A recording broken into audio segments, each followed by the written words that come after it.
Hai teman-teman, kembali lagi bersama saya, kurator dari Ruang Horor. Malam ini saya akan membawakan cerita berjudul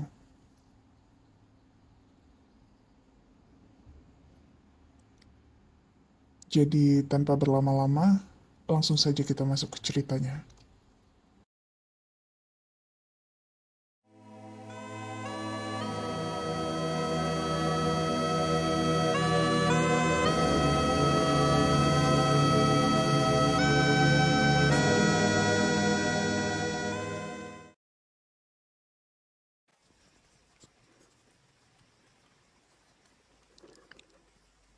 Sudah 1 minggu aku tinggal di kampung ini. Kampung Sukmaraya yang terletak di kaki Gunung Gede. Sebenarnya tujuanku ke sini adalah untuk mengurus berkas-berkas. Untuk persiapanku melamar kerja di kota asalku, di Jogja. Dulu aku sempat tinggal cukup lama di sini. Sampai akhirnya aku pulang ke Jogja dan belum sempat merubah berkas kependudukanku. Perkenalkan, namaku Danan Jaya Sambara. Panggil Danan saja. Setelah lulus, aku bekerja di pabrik gula pamanku di area Klaten. Namun, karena suatu hal, aku memutuskan untuk tidak bekerja lagi di tempat itu dan mencoba melamar di perusahaan swasta. Di kampung ini, aku tinggal di rumah budeku, sebuah rumah di perkampungan yang cukup padat dengan pemandangan yang selalu membuatku rindu, yaitu sebuah pohon beringin besar yang selalu bisa dilihat dari sudut manapun kampung ini. Bahkan saat ini pun aku masih menatapnya dengan ditemani secangkir kopi pahit dan sebatang rokok. Masuk udah mau maghrib. Tiba-tiba suara seorang ibu yang lewat memecah lamunanku. Encih bu, eh maksudnya iya bu. Saya lupa saya sedang tidak di Jogja. Masnya bukan orang sini ya? Iya bu, saya dari Jogja, balasku. Mas, di kampung ini kalau sudah maghrib langsung masuk ke rumah ya. Jangan keluar-keluar. Habis ada insiden, cerita ibu itu.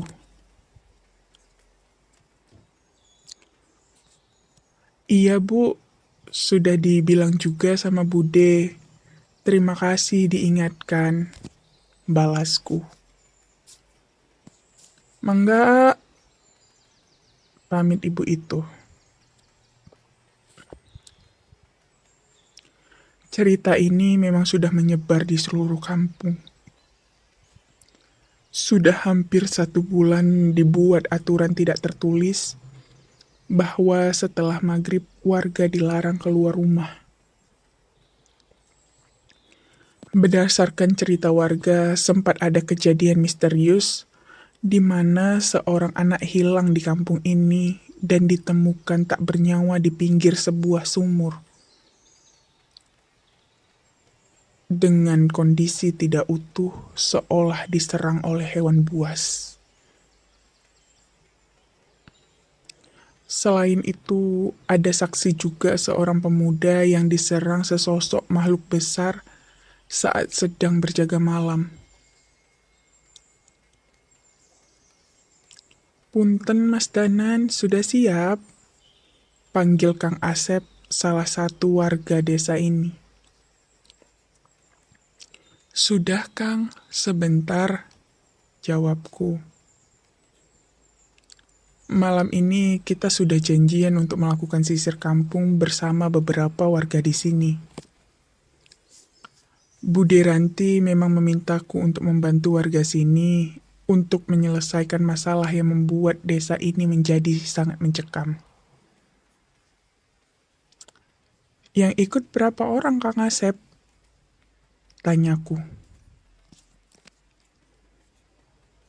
Hari ini cuma kita bertiga, Mas.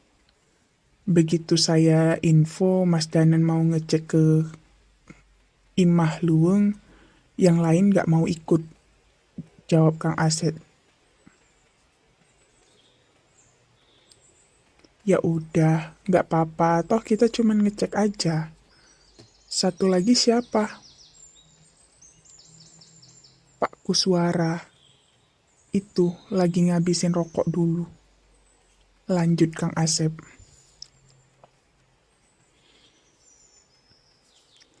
Pak Kuswara adalah salah satu sesepuh desa sini. Dia biasa dipercaya untuk mengatasi masalah-masalah yang berhubungan dengan hal gaib di desa ini. Malam Pak Kus, sapaku. Malam Mas Danan, sudah persiapan?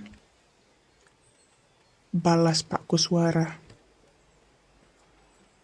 Sudah Pak, semoga nggak ada halangan yang berarti.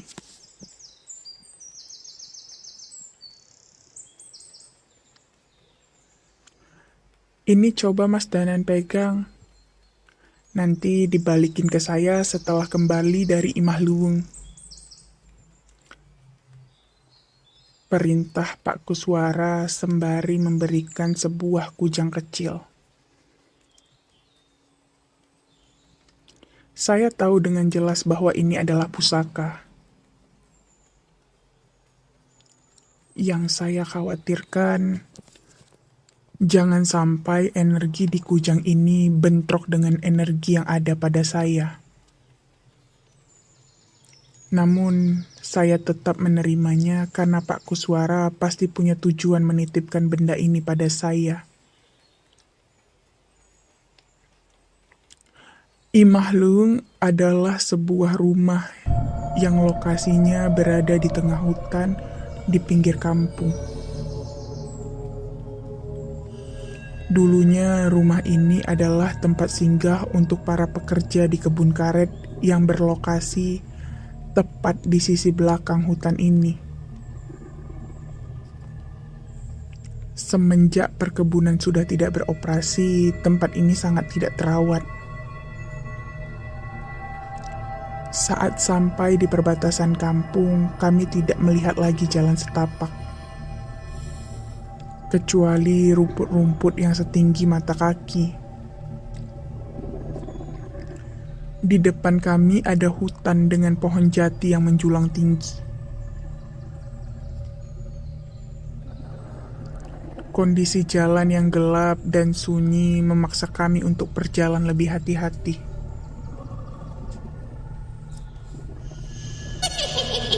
Mas Danan, masih mau lanjut? Tiba-tiba suara Pak Kus memecah keheningan. Sepertinya Pak Kus sudah sadar dengan kondisi sekitar sini. Aku menengadahkan kepala dan melihat kondisi sekeliling hutan.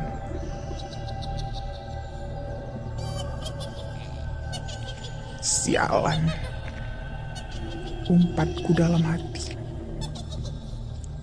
Rupanya rasa gelisahku disadari oleh Kang Asep.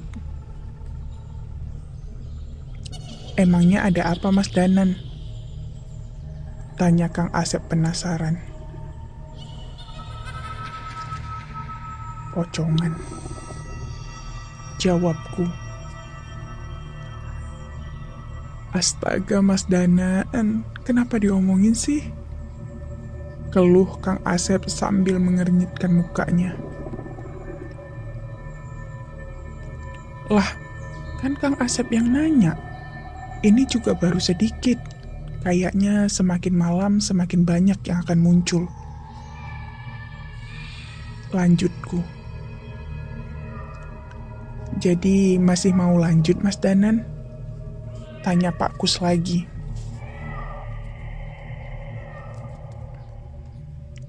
Segini banyak makhluk yang jagain tempat itu. Pasti ada sesuatu yang besar di sana. Kita lanjut dulu gimana, Pak?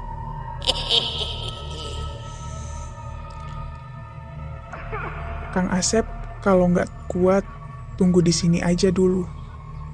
Lanjutku. Enak aja, Mas Danan jangan bercanda. Masa saya ditinggal di sini sama makhluk-makhluk itu? Balasnya dengan kesal. Ya sudah, kita pasang perlindungan dulu. Perintah Pak Kus. Segera Pak Kus duduk bersila dan membacakan beberapa amalan yang kukenal adalah ilmu perisai batin.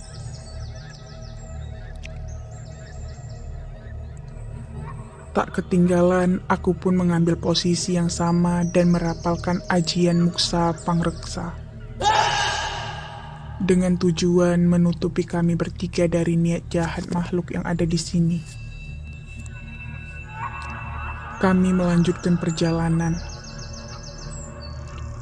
Pepohonan dan semak belukar semakin lebat menghalangi jalur yang kami lewati. Hanya suara angin dan langkah kaki yang terdengar saat ini.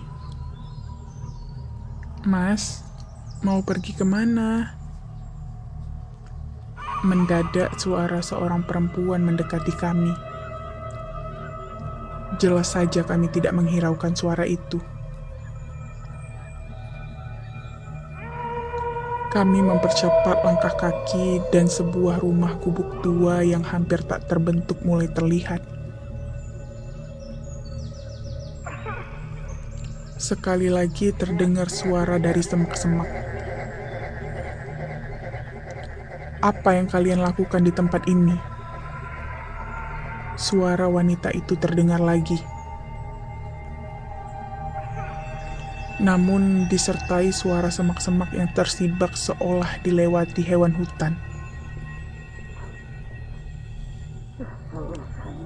Kami pun menoleh. Dan apa yang kami lihat?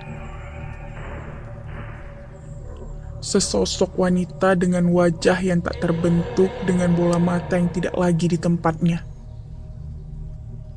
Rambutnya terurai di tanah dengan tubuh bawah berbentuk ular dengan sisik berwarna hitam.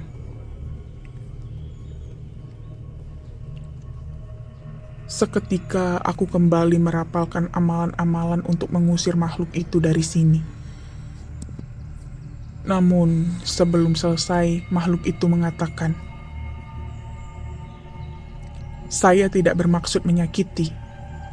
Saya hanya memperingatkan kalian." Ucap makhluk itu. Bruk! Suara Kang Asep jatuh terduduk. "Apaan itu sialan?"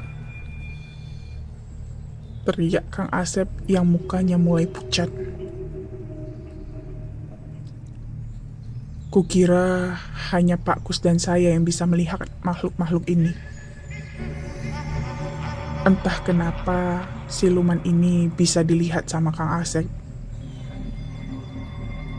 Perjalanan kami dilanjutkan dengan sedikit gangguan-gangguan. Namun akhirnya kami sampai juga di lokasi yang kami tuju. Imahlum.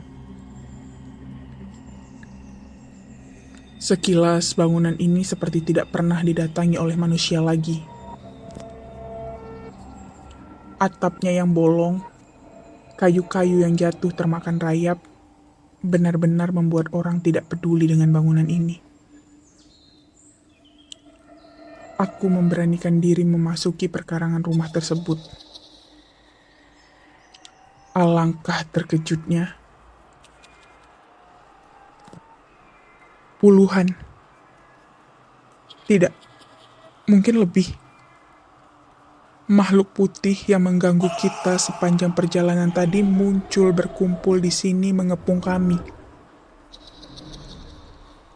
Ya, itu pocong. Aku sedikit gentar. Belum pernah aku melihat pocongan sebanyak ini di suatu tempat. Bukan masalah hantu pocong ini, tapi makhluk apa yang ada di dalam rumah itu, sehingga bisa memiliki tumbal sebanyak ini. Aku merasa belum siap. Namun lain dengan Pak Kus. Dia hanya memandangku dan memastikan keputusanku.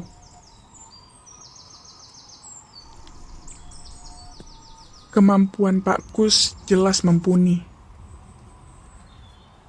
Tapi untuk mengurus semua ini terlalu beresiko.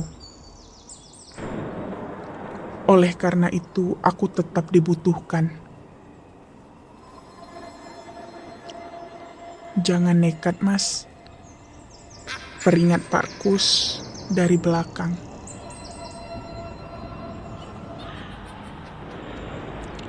Aku tetap berusaha maju.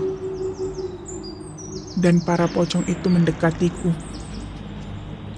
Kakiku dicengkram oleh makhluk yang aku sendiri belum sempat melihat bentuknya. Tetesan liur dari wajah yang tak terbentuk menetes di telapak tanganku.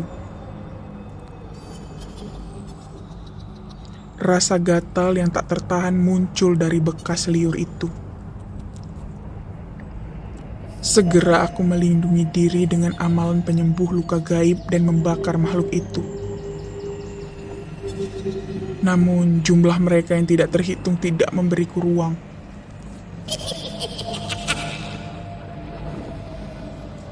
Pak Kus mengeluarkan pusaka berbentuk mata panah yang segera ia bacakan doa dan melemparnya ke tanah. Sontak, setengah dari makhluk itu terbakar dan menghilang. Rupanya benar. Di bawah tanah ini terkubur puluhan mayat yang kemungkinan mereka para pekerja kebun karet yang menghilang. Ucap Pak Kus. Bagaimana dengan Kang Asep? Dia bersembunyi di dekat Pak Kus. Tidak ada makhluk yang menyerangnya. Kemungkinan ia juga dibekali pusaka oleh Pak Kus. Tidak terima dengan serangan Pak Kus, sesosok makhluk bertubuh ular mencoba menyerangku dan melilitku dengan ekornya.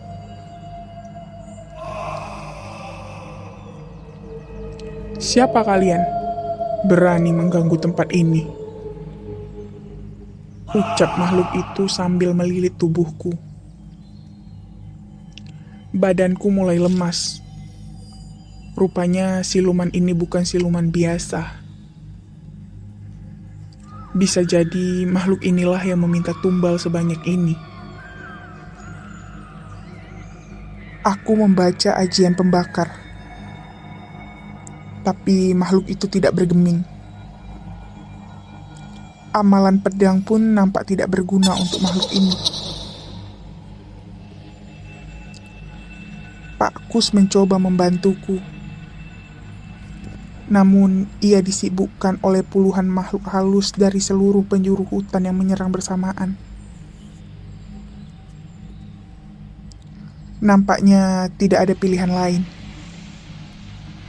Aku melepaskan sukmaku dari raga dan menyerang siluman ular itu dengan keris pusaka yang telah menyatu dengan sukmaku. Makhluk itu kesakitan dan berteriak dengan suara yang hampir terdengar ke seluruh hutan. Makhluk itu terlihat sangat marah. Belum sempat aku kembali ke ragaku, siluman jahanam itu menggigit pergelangan tanganku dan menariknya hingga terputus.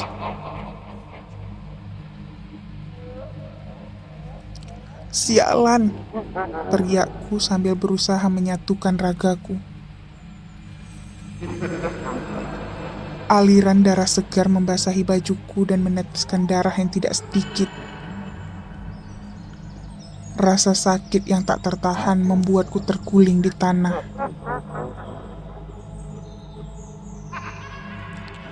"Mas Danan!" teriak Kang Asep yang segera berlari ke arahku. Pak Kus menyusul Kang Asep. Namun sebelum sampai di tempatku, sebuah pukulan dari makhluk raksasa menghempasnya hingga terguling.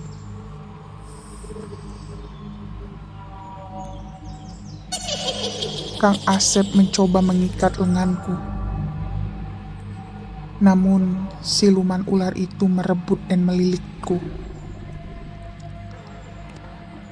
Aku mencoba kemungkinan terakhir. Menarik keris itu dari sukmaku dan merapalkan mantra yang diturunkan oleh leluhurku. Jagat lelembut poten dua wujud, hulu nimbali, surga loka surga kayangan, ketuh muli sampun nampani, tekan asa tekan sedaten. Mendadak langit menjadi gelap. Hujan turun begitu deras dan muncul sesosok makhluk. Seorang kakek tua bungkuk berambut putih panjang tergerai menembus rintikan hujan.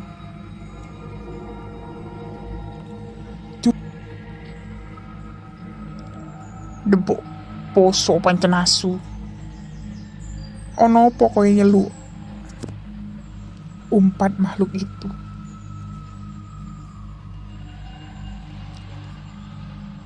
"Maaf Mbah, aku minta pertolongan," ucapku dengan berusaha sekuat tenaga. Kakek tua itu tertawa seperti orang gila. Berlari dengan tangan di bawah seperti anjing dan menghampiri siluman ular yang mengelilitku.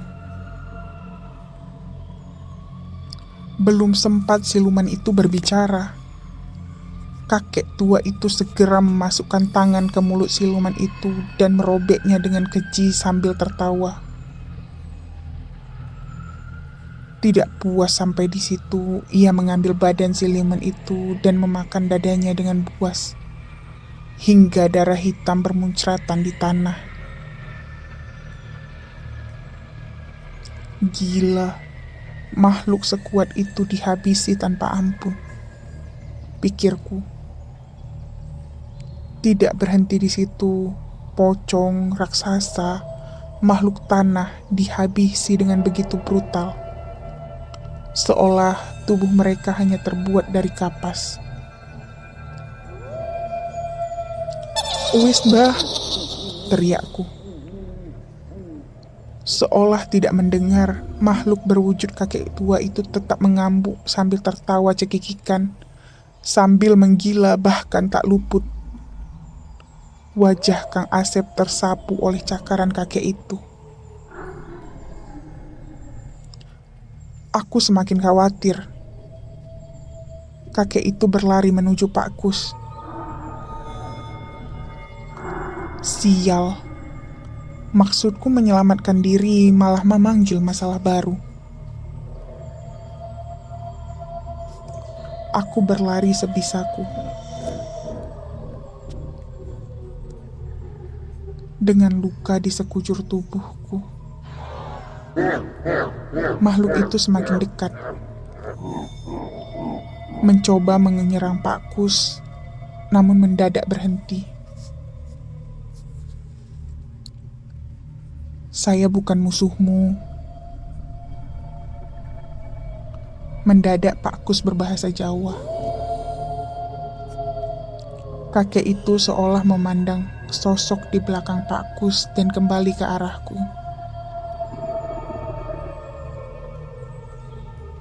Aku segera menarik kembali keris pusaka ke dalam sukmaku. Dan sosok kakek itu pun perlahan menghilang.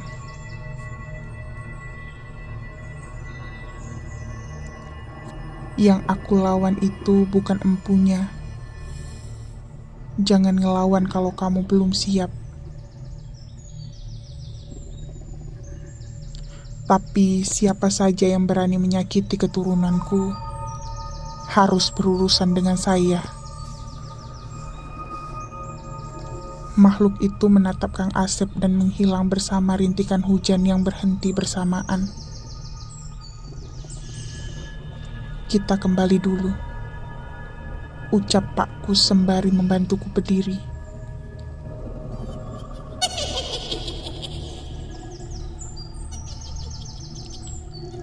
Tak terasa waktu sudah mendekati subuh. Kami keluar hutan dan berniat segera mencari pertolongan. Rasa nyeri merayap di seluruh tubuhku. Aku takut tidak mampu bertahan sampai pertolongan datang. Mas Danan, sekarang kujangnya sudah bisa dikembalikan, ucap Pak Kus tiba-tiba. Aku mengeluarkannya dari saku dan segera mengembalikannya kepada Pak Kus. Saat pusaka itu berpindah tangan, mendadak pusaka itu retak dan pecah. Aku bingung dengan kejadian itu. Tapi hal aneh terjadi. Semua lukaku hilang. Lenganku kembali muncul. Ini maksudnya apa, Pak? Tanyaku ke Pak Kus. Kujang ini adalah pusaka pengganti raga. Dia menyimpan raga manusia tepat pada saat kujang ini diterima. Saat pusaka ini dilepas, dia akan mengembalikan raga seperti sedia kala dan akan hancur saat tugasnya selesai. Jelas Pak Kus. Gila, aku tidak menyangka ada pusaka sehebat ini. Seandainya saja aku bisa memilikinya lagi. Terima kasih Pak Kus. Pantes saja Pak Kus membiarkan saya menghadapi makhluk itu sendirian, ucapku. Akhirnya aku kembali ke rumah Bude Ranti dan sedikit menceritakan tentang kejadian semalam. Beliau cukup kaget dan tidak menyangka kondisinya separah ini. Kalau adat banyak tumbal, harusnya ada pemilik yang memelihara makhluk itu, ucap Bude Ranti. Tapi siapa? Kita tidak bisa menuduh warga seenaknya kecuali ada petunjuk. Ada dua makhluk yang mengumpulkan tumbal. Siluman ular yang sudah mati dan sesosok makhluk raksasa yang membuat Pak Kus kewalahan. Jelasku. Seperti Buto atau genderuwo? Tanya Bude Ranti. Bukan, agak berbeda. Saya sendiri tidak tahu itu makhluk apa, jawabku. Lelepah. Tiba-tiba seorang anak kecil menyobot pembicaraan kami. Itu Gio, seorang anak kelas 4 SD yang dititipkan oleh orang tuanya di sini untuk bersekolah. Apa? Lelepah? Kamu pernah lihat? Tanyaku ke Gio. Pernah. Pas hujan di kebun belokan setelah tanjakan setelah gerbang masuk perkampungan ini, jawabnya. Kamu gak ngarang kan, Gi? Tanya Bu Ranti. Walau Bude Ranti tahu Gio bukan anak yang suka bohong. Enggak, Bu. Makhluk itu menggigit entah apa yang mengeluarkan darah. Jelasnya sambil terlihat menahan rasa takut. Jika ucapan Gio benar, kemungkinan yang digigit lelepah itu adalah tumbalnya. Dan tanah tempat makhluk itu mengeksekusi tumbalnya sudah pasti rumah sang pemilik ilmu. Mas Danan, kebun setelah tanjakan yang diceritakan Gio, bukannya itu rumah majikannya Kang Asep? Ucap Bu Ranti gelisah.